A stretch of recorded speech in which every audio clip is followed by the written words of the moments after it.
जंतर मंतरवर आम्ही जनरल कायर बघितला. संजय राऊतांची सडकून टीका, कोणावर निशाणा. आज शिवसेना पक्ष आणि चिन्हावर अधिकार कोणाचा यावर सर्वोच्च न्यायालयात सुनावणी होणार आहे. गेल्या वेळीप्रमाणे सुनावणी पुढे ढकलली जाते की आज यावर सुनावणी होते याकडे सगळ्यांचे लक्ष लागून राहिलं आहे. याचवेळी उद्धव सेनेचे खासदार संजय राऊत यांनी केंद्रीय गृहमंत्री अमित शहा यांच्यावर मोठी टीका केली आहे. जंतर मंतरवर आम्ही जनरल कायर बघितला अशी टीका त्यांनी केली आहे. काल लोकसभेत विरोधी पक्षनेते राहुल गांधी यांच्या भाषणाचा संदर्भ देत त्यांनी ही टीका केली आहे. आता या सगळ्या पापाचं फळ हे अमित शहा यांच्या पदरात टाकावंच लागेल. जालियनवाला हत्याकांडात आम्ही जनरल डायर पाहिला होता, आता जंतर मंतरवर आम्ही जनरल कायर बघितला अशी सडकून टीका त्यांनी केली आहे. या प्रकरणी त्यांचा थेट संबंध असो वा नसो त्यांनी राजीनामा द्यायला हवा.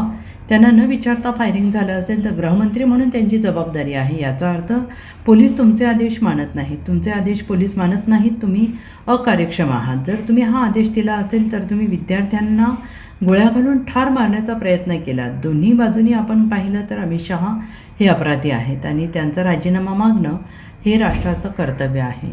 जितेंद्र सिंह हे प्रधानमंत्री कार्यालयातील एक राज्यमंत्री आहेत. ते खोटं बोलत आहेत. ते लिहून दिलेली भाषणं वाचतात, स्वतः ज्यांच्यावर गोळ्या चालल्या असे अनेक विद्यार्थी समोर आहेत आणि संसद मार्ग पोलीस ठाण्यातील डायरीत त्याची नोंद झालेली आहे आणि या डायरीतील पानं येत्या काळात समोर येतील असे राऊत यांनी म्हटले.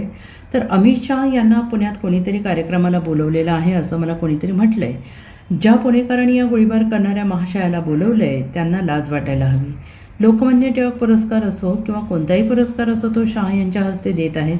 मुलांच्या रक्ताने रंगलेले हात आहेत त्यांचे. अख्खा पुणेकरांनी त्यांना विरोध केला पाहिजे असं आवाहन राऊतांनी केलेलं आहे. अमित शाह आहे का?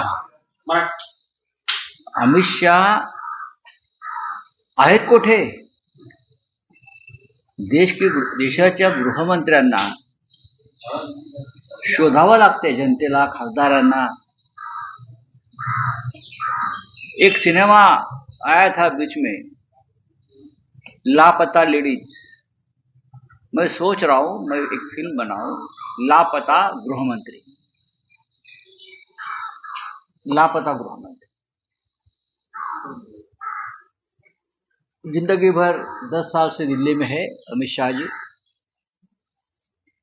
हर बात पर बोलते रहे, हर बात पर अपना अस्तित्व दिखाते रहे, धमकियां देते रहे लोगों को. ईडी सीबीआई की माध्यम से. लेकिन इतना बड़ा कांड जंतर मंतर पर हुआ है आपके नाम पर. Leader of opposition Rahul Gandhi Lok Sabha में खड़े होकर आपके ऊपर कुछ बोल रहे हैं और आप लापता है. तो ये लापता होने का राज क्या है? जंतर मंतर पर जो पैलेट गन चली है उसका पूरा हिसाब किताब, त्याचा संपूर्ण हिशोब संसद मार्ग पोलीस ठाण्यातल्या जनरल डायरीमध्ये आलेला आहे.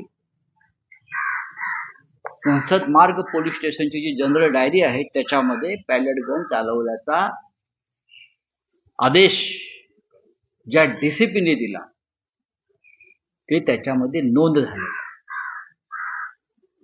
आणि दिल्लीचं पोलीस हे पूर्णपणे हा केंद्रशासित प्रदेश असल्यामुळे त्या पोलिसांचे नेतृत्व, त्यांना आदेश देण्याचा अधिकार हा फक्त गृहमंत्री अमित शहा. त्याच्यामुळे जंतर मंतरला झालेला हल्ला, विद्यार्थ्यांवर टिअर गॅस, लाठी हल्ला, पॅलेट गन, हा अमित शहा यांच्या आदेशानं झाला.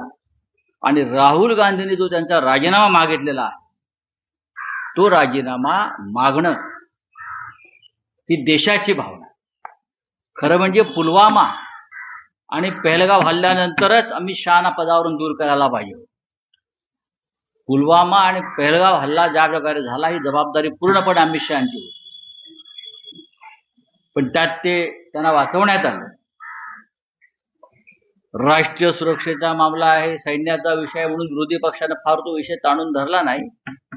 पण आता या सगळ्या पापांचं फळ हे अमित शहाच्या पदरात टाकावंच लागेल. जालियनवाला बाग हत्याकांडामध्ये आम्ही एक जनरल डायर पाहिला होता.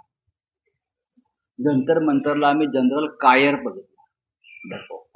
Bureau report SBN Marathi, Mumbai.